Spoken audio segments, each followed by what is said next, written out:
while I'm waiting for that cabinet to dry so I can put the second coat on, I thought that I would get out the doors and one of the drawers to show you how to apply the tint base to those.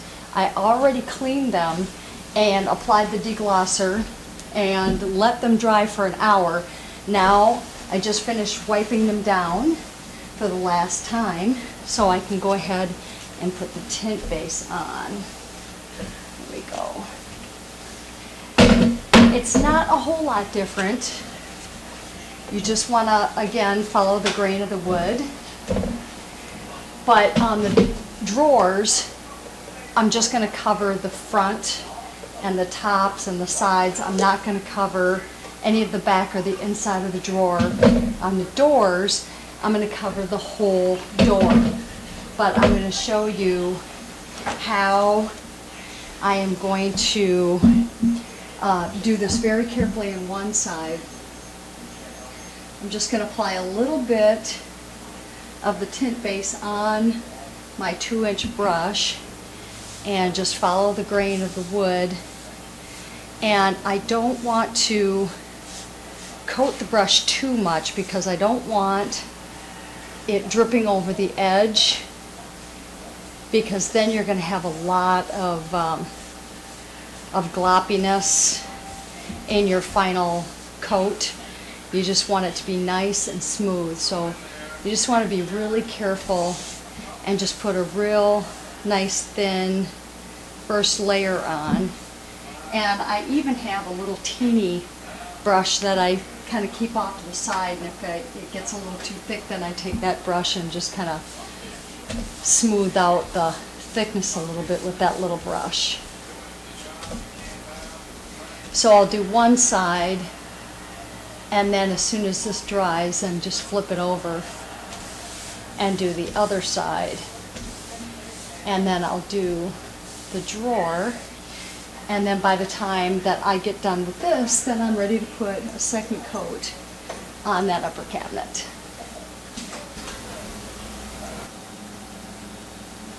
I let the first coat dry on the doors and the drawer. Now I'm applying the second coat, and I've already applied a second coat on the cabinet and let that dry overnight. So actually that's ready for a top coat. But I'm finishing the second coat on the doors and the drawer first before applying the top coat on that cabinet. Then by the time I'm done with that, I can put the top coat on the doors and the drawer. I'm applying this finished coat, this second coat, very carefully, a little bit more carefully than I did the first coat, just to make sure that I don't have any drips or strange marks on here that are going to dry. So I'm really taking my time with this finished coat. And then after I've applied it, I may just kind of go back over it just a little bit and just kind of touch up some areas that I see that maybe aren't covered quite enough before the whole thing dries. As you can see, I did everything, both sides on the doors, and the drawer, I only did the front and just the inside part of the drawer. So that will be the only thing that gets covered on the drawer. So I'll let that dry. That got a finished coat, and I'm just working on the one side of the second door, and as soon as these two are dry, I'll flip them over and get the other side.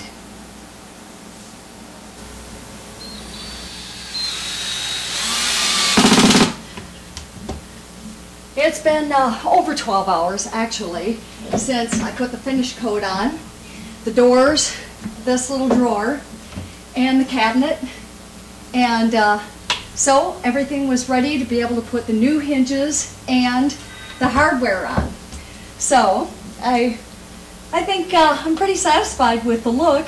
This is how everything is going to look in the end. This little drawer goes down here actually, but I wanted to show you what the application is like on a drawer front. So I'll set that drawer aside until these cabinets are done, but at least I have the hardware done and that's ready to go. And so this is what everything will look like when the entire kitchen is done. And I was able to reorganize the interior. It looks fantastic. I'm very happy with it. And so that wraps up this how-to DIY video vlog. And I hope you enjoy me for, I hope you join me for future video vlogs. I'm going to continue on with the kitchen. So you'll see what it looks like as I continue this product through the rest of the kitchen. But I'm also going to be doing some other things with the kitchen as well as just continuing on with the Rust-O-Leum product. As I do that, I'm also going to be adding this tile backsplash and using a product instead of mortar. I'm going to be using this tile setting mat, so you'll see how easy I can do a backsplash with this tile setting mat rather than using mortar. I'm also going to be installing a Lazy Susan for some storage, some easier storage capabilities, and I'm going to be making some pull-out drawers for easier storage as well. So, and also installing some trim. I'll kind of show you, give you a little preview of what that will look like. I'm going to be putting trim up.